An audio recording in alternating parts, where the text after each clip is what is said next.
मैं राजस्थान से ताल्लुक़ रखती हूँ, पर हमारे पूर्वज दिल्ली में आज़ादी से पहले से ही रहते थे और ज़्यादातर हमारी जान पहचान वाले चांदनी चौक में ही कारोबार करते थे।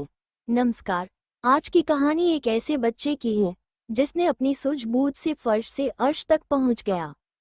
बात उन दिनों की है जब चांदनी चौक अपनी रौनक और व्यापार के लिए मशहूर था। मेरे पिताजी के मामा, जो रिश्ते में मेरे दादा लगते थे, हर रोज की तरह सुबह सुबह वह अपने काम के सिलसिले में चांदनी चौक पहुँचे। ठंडी सुबह थी, हल्की धुंध चारों ओर फैली हुई थी। दुकानें धीरे धीरे खुल रही थी। लोग अपने अपने कामों में जुटे हुए थे। जैसे ही ये अपनी रोज की दुकान के पास पहुँचे, उन्होंने देखा कि एक किशोर लड़का 13 या 14 साल का सड़क के किनारे घुटनों में सिर गड़ाए बैठा था। ठंड इतनी थी कि लोग गर्म कपड़ों में भी लिपटे हुए थे, लेकिन उस लड़के के शरीर पर सिर्फ एक पतली सी कमीज थी।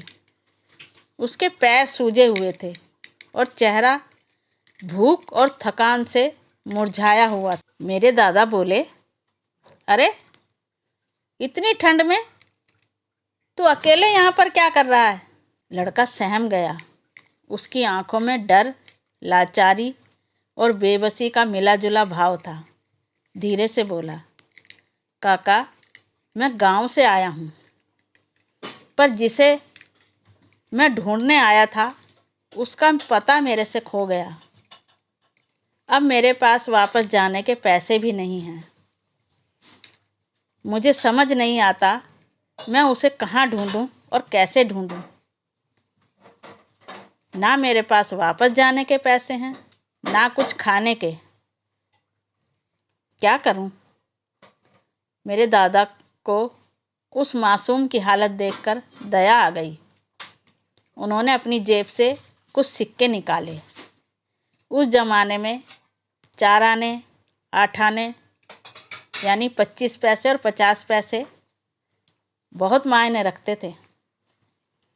सिक्के लड़के की हथेली पर रखते हुए बोले, बेटा, इससे कुछ खा लेना, और हाँ, यहीं बैठना। मैं थोड़ी देर में आता हूँ और तुम्हें तुम्हारे घर भिजवाने का इंतज़ाम करता हूँ। मेरे दादा अपना काम निपटाने के बाद जब वापस आए, वह लड़का वहाँ नहीं था। उन्होंने बहुत ढूंढा, आसपास के दुकानदारों से भी पूछा, लेकिन किसी को कुछ पता ही नहीं था। धीरे धीरे समय बीतता गया और मेरे दादा भी इस घटना को भूल गए। सालों बाद मेरे दादा जब बहुत बूढ़े हो चुके थे, उम्र के साथ उनकी आंखें भी कमज़ोर हो गई थी। अब यह बहुत कम बाहर निकलते थे। एक दिन किसी काम से बाहर गए तो रास्ते में एक बड़ी शानदार मिठाई की दुकान दिखाई दी। दुकान बहुत मशहूर लग रही थी। साफ सुथरी, गद्दी पे एक सेठ बैठा हुआ, ग्राहकों की भीड़, मिठाइयों की सुगंध उस दुकान में भरी हुई थी। मेरे दादा ने मिठाई खरीदने के लिए दुकान में कदम रखा और मिठाइयों का भाव पूछने लगे।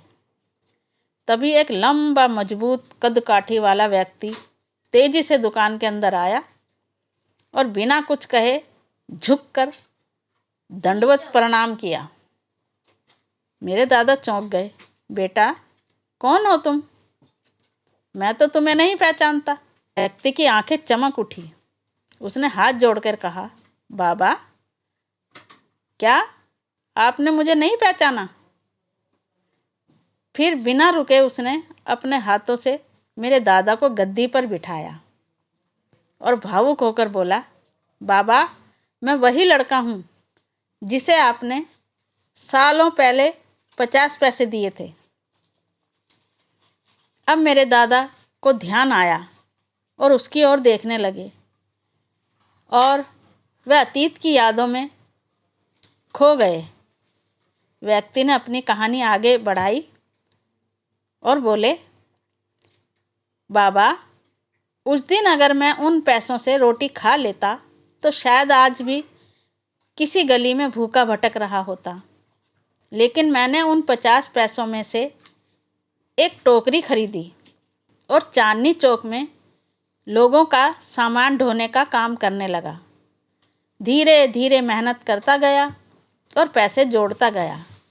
फिर मैंने पटरी पर दुकान लगाई और फिर छोटी सी दुकान खोल ली। आज यह पूरी मिठाई की दुकान उन्हीं 50 पैसों से शुरू हुई है। मेरे दादा की आंखों में चमक आ गई। उनके होठों पर हल्की मुस्कान थी। उन्हें यकीन नहीं हो रहा था कि उनकी दी हुई छोटी सी पूंजी से किसी की पूरी जिंदगी बदल गई। वह व्यक्ति फिर बोला, बाबा, मैं जो कुछ भी हूँ आपके उस दया और 50 पैसे से हूँ। आज से ये दुकान आपकी है। जब चाहे बिना कुछ सोचे समझे ले जा सकते हैं। मेरे दादा की आंखें नम हो गई। उन्होंने उस व्यक्ति को गले लगाया और बोला, बेटा, असली मिठास तेरे प्यार में है और यह दुकान मेरे 50 पैसे से नहीं, तेरी मेहनत से है। अगर तू उस दिन उन पैसों से रोटी खा लेता तो आज ये दुकान नहीं होती। मेहनत का फल कभी बेकार नहीं जाता। मेहनत जरूर रंग लाती है। कामयाबी एक दिन में नहीं मिलती पर एक दिन मिलती जरूर है। बेटा, खुश रहो। इस बच्चे की कहानी पर सब्सक्राइब तो बनता है।